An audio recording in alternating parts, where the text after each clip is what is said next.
2026-27 ఆర్థిక సంవత్సరానికి సంబంధించిన బడ్జెట్ను కేంద్ర ఆర్థిక మంత్రి నిర్మలా సీతారామన్ లోక్సభలో ప్రవేశపెట్టారు. ఈ బడ్జెట్కు యువ శక్తి బడ్జెట్గా నామకరణం చేసినట్లు ఆమె తెలిపారు. అలాగే ఆర్థిక వృద్ధికి 6 సూత్రాలు పాటిస్తున్నట్లు ప్రకటించారు.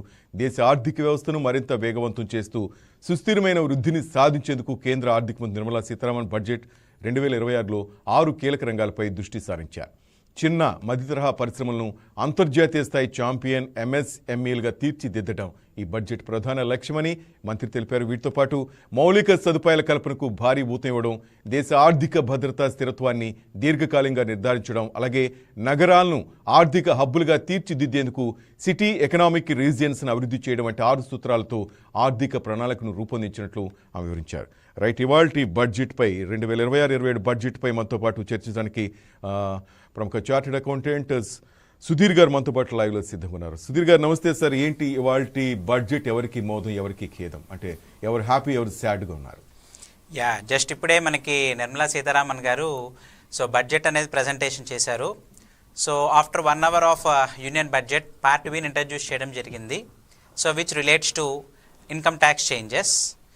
మెయిన్ ఇన్కమ్ ట్యాక్స్ అనగానే అందరికీ ఏ విషయం మీద ఎక్కువ ఆతృత ఉంటుందంటే, మనకి ఏమన్నా ఎగ్జామ్షన్స్ ఇచ్చారా, ట్యాక్స్ రేట్స్ ఇప్పుడు ఎలా ఉన్నాయి, దాన్ని బేస్ చేసుకునే ఉంటుంది.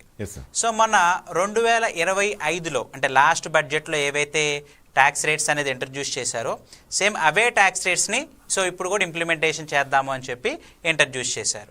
అంటే ఇంతకుముందు లాస్ట్ బడ్జెట్లో మనం అబ్జర్వ్ చేసుకుంటే న్యూ ట్యాక్స్ రెజీమ్ కింద 4 లక్షల వరకు ఇండివిజువల్స్కి ట్యాక్స్ ఫ్రీ అనేది చెప్తూ ప్రతి 4 లక్షలకి కూడా 5% పెంచుకుంటూ వెళ్ళారు. అంటే 4 to 8 lakhs అయితే కనుక 5% ట్యాక్స్, 8 to 12 lakhs అయితే కనుక 10% ట్యాక్స్, అలా ప్రతి 4 లక్షలకి కూడా మనకి 5% పెంచుకుంటూ 24 lakhs అబోవ్ ఉంటే ఫైనల్గా 30% ట్యాక్స్ అని చెప్పి ఇంట్రడ్యూస్ చేశారు. సేమ్ సిస్టమ్ని ఇప్పుడు కూడా ఇంప్లిమెంటేషన్ చేశారు. అదేంటంటే 12 లక్షల వరకు ట్యాక్స్ లేదు కదా అంటే 12 లక్షలు బిలో ఉన్న వాళ్ళకైతే రిబేట్ రూపంలో ఎగ్జామ్షన్ ఇచ్చి ట్యాక్స్ని 0 చేశారు. అదే 12 లక్షల ఇన్కమ్ అబోవ్ ఉంటే కనుక ఇప్పుడు నేను చెప్పినట్టుగా స్లాబ్ రేట్స్ ఏవైతే ప్రతి 4 లక్షలకి కూడా ఒక 5% పెంచుకుంటూ వెళ్తారనమాట.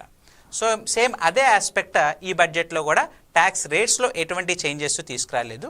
మరి ఈ బడ్జెట్లో ఇన్కమ్ ట్యాక్స్ పరంగా వచ్చిన మేజర్ చేంజెస్ అవి ట్యాక్స్